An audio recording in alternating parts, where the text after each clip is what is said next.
So Lucky Mark having his cake and eating it at breakfast, lunch or some stage in the future.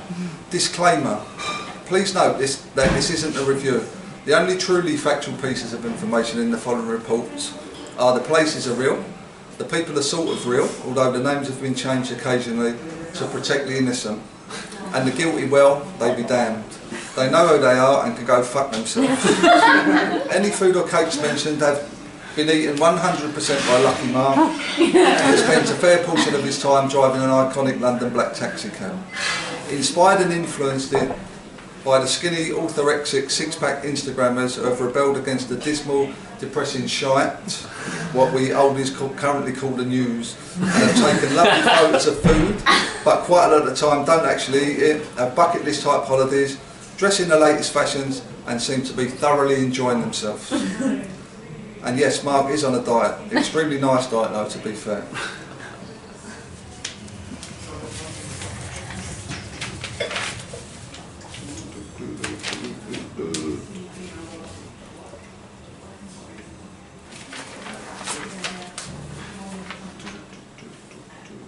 Right, one of the not so well known perks of London traffic is the realisation that it's fucked. Has always been fucked. And it will take you roughly 40 minutes to get home from almost anywhere within central London. Another 10 minutes to find a parking space. Add another 10 minutes to walk home because your old parking space is now a cycle lane. Another 10 minutes to walk from the home you've just entered and back around to the local supermarket because someone has eaten what you thought you were going to eat in the fridge. Great minds think alike when you live in a house with others. Another 10 minutes to get back to the home where you was just in 10 minutes previously when you were looking at the empty space in the fridge where the eggs, tomatoes and packet of sliced cheese were this morning when you left for work. By now the thought is, fuck it, why didn't I just stop at the Pie Man or Arlingi's when I had the chance? Mid-sandwich making, the voice from another room says, have you said hello to Hector? He's scratching the door. Which roughly translates as, take the fucking dog out, he's bursting. Being a cabbie who spends half his day drinking coffee to stay awake and the other half of the day also bursting for a week resonates deeply with Mark. That uncomfortableness of a full bladder that turns into joyful relief. Peeing like a cart horse is the phrase that comes to mind. Anyone who's ever drunk 12 pints of lager, 15 cocktails or 2 bottles of wine, or if their teetotal has overdone their daily 2, 3 or 4 litres of Evian when they're on a health kick will gladly testify to this fact of unusual but unbelievably nice feeling of release from the anxiety of worrying you're going to pee yourself. Sounds of joy, such as long R's, can be heard from the male species in urinals in public toilets up and down the country. Sometimes there may be other sounds of joy in public toilets, but we'll leave that thought for another story. For those of us who have those random thoughts though, take a few seconds to enjoy them. Or the difference of our sexual natures give us a proclivity, shall we say, a tendency or inclination to think in a certain way. The mind will be off on a different kind of wander than those of us who associate toilet cubicles with little packets, sniffing noises and different kind of joyful R's. And those of us who think of both, well, was Cardinal Murphy O'Connor, aka the Catholic Primate of England and Wales, ordained in 1956, consecrated in 1977 and created Cardinal in 2001 by Pope John Paul II, no less, who once blessed Mark, hence the tag Lucky Mark may have said, shame on you. Mark's memory, although remarkable in certain ways because he's a London cabbie, is not the best overall. Like most of us, he's prone to misremembering, overstating his importance on occasion and skewing the facts to suit the story. Amongst other strange things, he's got a qualification, a sitting guild in hypnosis. He's amassed along the way of his 50 odd years as a human primate, rotating around the sun on this place we call Earth. While most of his friends got a sitting guild in carpentry or an MVQ level 3 in en route to becoming an electrician, he got a sitting guild in hypnotherapy and counselling. Strange but true. He seems to believe we descended from the apes, or at least genetically modified, that the sun is probably the centre of the universe, although he's not too sure on how you define and categorise a universe. And after reading The Hitchhiker's Guide to the Galaxy for the nth time, he's pretty sure that the answer to life, the universe and everything is 42. Though to be clear, 42 of what is still deeply puzzling him. There is no background of professional baking, of being a food connoisseur, or being brought up in the household of a Michelin-starred chef. In fact, it's probably the opposite. Growing up, the choice at meal times was like it or lump it. 3 school meals that he was too embarrassed to accept. They made you stand in a separate queue. And he didn't open a jar of jam until the previous one was completely empty, right up until he was 45. He still clears his plate regardless, and sometimes his wife's, and his children's meal plates as well, much to their chagrin. The epiphany that you could have 2 jam jars open at the same time happened in a lovely hotel in Lake Como. Noting this joyous revelation to Mrs. Black Cab Mark just got him a strange look and a request to pass the butter knife, but that's for another story. Nutty George is based on a composite of Mark's friends who are all a bit nutty, although not as fucked as Mark. Interestingly, Mark didn't know he was fucked. Mark now knows we're all fucked. Luckily, we needn't run out of circumstances or people to blame for our fuckness. Hence the belief of Mark being lucky. You need a bit of good luck along the way because we're getting the shitty bits whether we like them or not. And obviously Mark couldn't possibly know what George was thinking. The conversations are real though. Not word perfect, but Mark does spend most Saturday mornings with his dog Hector and having a catch up with a pal, telling lies, sharing jokes and basically just appreciating the joy of a well cooked breakfast and of course a bit of cake. Saturday, 15th of March 2021, 8:55am. Sundays, Barnesbury, 169 Hemmingford Road, Islington. Black Cab Mark, aka Lucky Mark, who's on a diet, and Nutty George, who isn't, are going for a bit of breakfast. Meeting once a week and being sport for choice, they tend to opt for extremely nice places, as it's become a bit of a ritual, a treat, a thing they look forward to. Nutty George is having a moment. Being in central London and eating out regularly with the knowledge of a black cab driver who loves the cake, as Mark likes to say about himself, is quite lucky. And because Mark's a bit OCD in a non-damaging way to himself, he's taken this idea of food games number 42 to a completely different level, thinks George. Who the fuck else could name 10 different places to get a cinnamon bun, fabric Nordic bakery, etc. Or wax lyrical about a bacon sandwich, St John's. Or ask to swap the bacon for halloumi and think it's still a bacon sandwich, Sundays. Or order a veggie breakfast with black pudding, Terry's.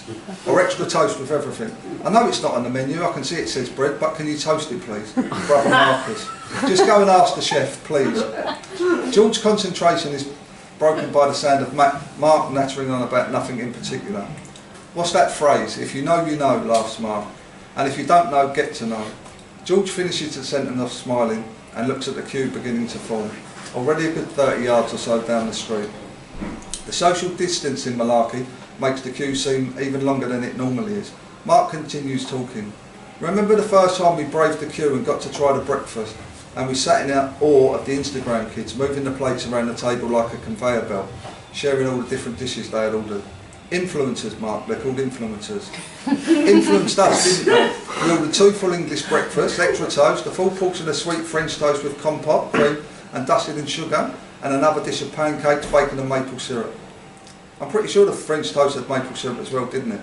Fuck knows, it was pretty amazing though, wasn't it, recollects George? A concerted effort of no swearing this morning, George. There's children about, says Mark, pointing to the ever-growing queue and specifically a young couple with a baby in a multifunctional car seat type of pram that probably costs as much as Mark's first car. And they've got a cute sausage dog, the latest fashion accessory of the Disney-esque Islingtonians. The French Bulldog is still super popular, but the little elongated sausage dogs are appearing up and down Upper Street more and more. Mark's neighbour has just bought one, a dachshund, a pretty little thing who takes immense pleasure in scaring the life out of Hector, Mark's Boston Terrier. That's the sausage dog doing the scaring, not the neighbour. She's only a tiny thing, the puppy, but she's got a serious growl and sharp little nippy teeth. And there doesn't seem to be that much terror in Hector, he's a little sweetie pie. Apart from that time he kicked off over the park, over a tennis ball, muses Mark. Turned into a terrorist, a Boston terrorist, but that's not his normal character. He's more likely to lick you to death. It's you, says George. I very rarely swear all week, and then on a Saturday morning, you pick me up in the cab, and I'm effing and blinding like an old fishwife. And you started it with your effing hurry up on the phone when you were outside my house this morning. Sorry, George, I didn't even notice that one. You know how quickly the queue starts. I've made it one of my goals to completely cut the profanity out of my speech this year. especially in light of getting through the last year physically and mentally unscathed last March. What about financially? Don't fucking ruin the moment, George. You're only getting a tenner, subsidised breakfast for Mark until work picks up. You know the drill. And look, it's time for the reveal. As if on cue, to get Mark distracted from his current money woes, the two beige curtains that cover the front windows when the cafe are shut begin to move. The windows now reveal the interior. But more importantly, while the cafe hasn't been allowed to have seated customers inside, they've filled the windowsill, all 20 odd feet of it, with cake. Alongside the inside of the window is a wide wooden bench, like windowsill, and there now sits a row of homemade loaf cakes, pastries, croissants, cake bars, and the occasional biscuit, or what the Americans call a cookie. Remembering the other week in the oversized wagon wheel, 2 chocolate cookies lovingly squashing a big dollop of buttercream and half dipped in the milkiest of milk chocolate. Oh my God. Mark starts to salivate like one of Pavlov's dogs, and his eyes dart along the cake display, seeking out today's choice of cake. Smiling to himself, something to compare and contrast. Not only to the cakes on offer today, because he's already tried most of them over the last few months, but also previous specials and one-offs, like the honeycomb and vanilla chocolate eclair that isn't on sale this morning, or the salted caramel slice, the Battenberg. Oh look, there it is, Mark's current favourite, the passion fruit and vanilla cream patisserie mille feuillet, the cake of 1,000 layers. Nice. Similar to the humble Marks and Spencer's puff pastry, iced vanilla custard slice, thinks Mark. The one that is packaged 2 in a box, that always seems to get bashed about in a shopping bag, making the icing get stuck to the plastic, and therefore justifying eating both straight out of the box as you unpack the groceries in your kitchen. The thought sort of goes, well, the first cake doesn't count, does it? The icing is missing. No icing equals no cake, leading to a misremember of calories consumed if you even bother to count. And most of us don't, or do it half-heartedly. More of a precursor, an entree for the other cake that isn't as damaged. Strange how the brain works or doesn't, especially when it comes to calories. Similar to different leagues in football, the Sunday Barnsbury's cake, passion fruit, is Premier League. Maybe even European Champions League. It's a winner, whatever way you attempt to categorise it. Is that an apricot perched on top? Looks more like a walnut. On the one next to it, you donut. There's a little handwritten sign of beige folded up cardboard that says almond and apricot. £4 stood in front of the plate. So I reckon you could be right, George. It does look like an apricot, or rather half an apricot. A dollop of buttercream sat upon a bed of flaked almonds, adorning the top of a muffin. Sat on a bed of flaked almonds, for fuck's sake, Mark. What? Laughs Mark, totally oblivious to the overly descriptiveness and glazed over eyes that sometimes accompanies his caketarianism. Not for me. I fancy having the Afghan biscuit next to it, says George. You reckon it's got a bit of Afghan black in it? Or at least a few drops of CBD, continues George. No, don't be silly, we're not in Amsterdam, we're 2 streets away from Tolpuddle Street Police Station. Just a thought, a good thought though, smiles George. Or rather he attempts to smile, but it turns into a sort of grimace. You okay? You look like how I felt at the dentist yesterday. It's my knees, Mark, the pain, it catches me unawares. George seems to slow his breathing down and looks like he's concentrating on the out-breath. Was the dentist sore then, continues George. Never felt a thing. Treatment was 100% painless, smiles Mark. Not until I put my American Express into the card machine. Ouch, wasn't it MasterCard though? George smiles in a way that lets Mark know not only George himself in pain, but he shares Mark's financial pain. Not if you haven't got one, it isn't. The Visa limit wasn't high enough and I haven't got a MasterCard. Thank God for good old American Express. Mark's brain also seems to think George's cannabis biscuit was a good thought and starts to run with it. Much better than thinking about his current money woes. Imagine all the yummy mummies and ladies at the lunch sitting zonked out forgetting to pick their kids up from the and missing their beauty appointments, hot yoga or hit sessions with Serge out third space. Mark is cracking up now and funnily enough he stares off into space and his own eyes start to glaze over. Black Cab Mark is having a moment. George, picture this, we must have been about 16 years old and we were on the ferry heading to Amsterdam for the weekend, about 4 of us, 5 including me. We pretended to our parents we were going camping in the New Forest or something. That was before mobile phones and all that. Mark is interrupted mid-sentence by the waitress with the nice bright hair and lovely smile.